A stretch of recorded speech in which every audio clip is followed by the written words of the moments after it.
Hello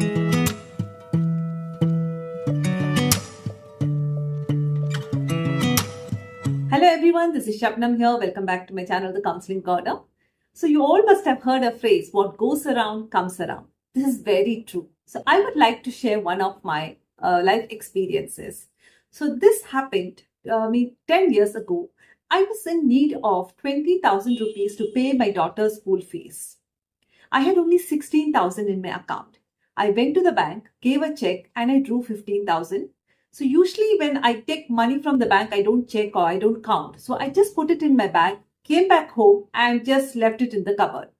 2 days later, when I had to pay the school fees, I borrowed 5,000 from my house owner, and I took this 15,000. I started counting.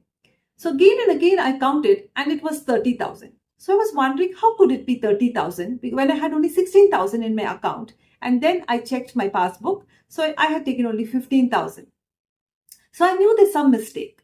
So I went back to the bank and I found this lady who gave me the money sitting in the cashier's place. So I didn't want to tell her in front of everyone. So I slowly told her I would like to speak to her for 2 minutes and it's very important. So she said, no, I'm very busy. Tell me what it is. She seemed to be quite upset. So I said, 2 days back, I had come to draw 15,000, but instead you have given me 30,000. So I have come to return 15,000 to you. Immediately she got up and came and held my hand so tightly with tears in her eyes, and she started calling out to everyone. So all the people in the bank who are working, they came and surrounded me. And then she started crying and she said, 2 days back when she had given the money to me, she had to wait till 9 o'clock night to keep checking the accounts to see where the money had gone. She said, if only you had not come and returned the money, we wouldn't have known that we had given it to you. And she said, this amount would have been deducted from my salary. So I felt very embarrassed because people were surrounding me. So I just told them I am getting late to my job, and I just escaped from that place. From that day on, whenever I went to the bank, I had a special preference. Even the bank manager used to come and get my work done first.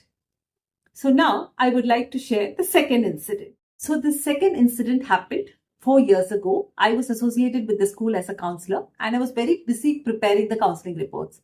Suddenly, I get a call from the lady telling she's from Shine and she's seen my CV somewhere, and there are very good job opportunities in many schools and the pay package is really good.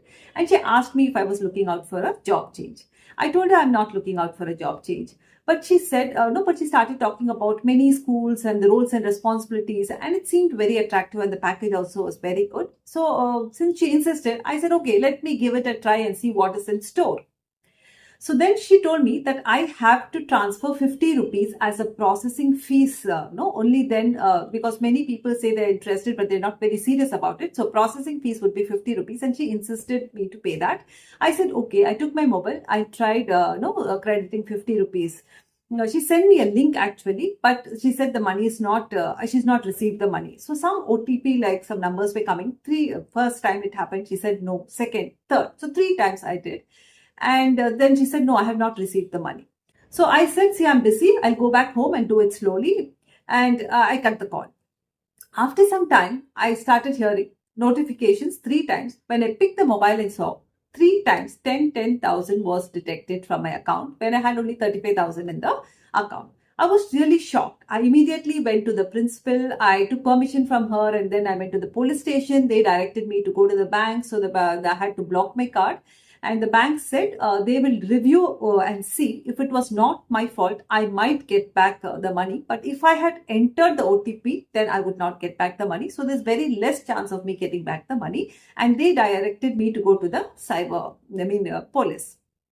So I had to travel nearly 1 hour, go, and I saw a long queue standing there. And I had to stand and wait nearly 1.5 hours. So when my turn came, I spoke to them. I had to give in written what and all happened, submit the proof. And they say, and then when I asked them, what is the chance of me getting back the money? They said, they showed me a big file and saying there are so many people in the waiting list. So many cases are there who have lost their money. So they cannot assure that I will get back the money, but I have to come every week for a follow-up. And those people who come for a follow-up every week, only they work on their cases on priority basis. So 2 weeks I went for a follow-up and then I got fed up and I decided I'm going to give up on this and I'm not going to try anymore. To my surprise, after 2 months, I get a notification 30,000 is credited to my account. So the bank had returned that money back to me. So immediately I recalled the previous incident where I went and returned the money. And I learned a good lesson. So whatever good we do, we get back that. And if we do something bad to others, we would get back. So what goes around comes around. So hope this information was useful to you. And in case it was useful, please do pass it on and do subscribe to my channel, The Counseling Corner. Thank you so much. See you next time.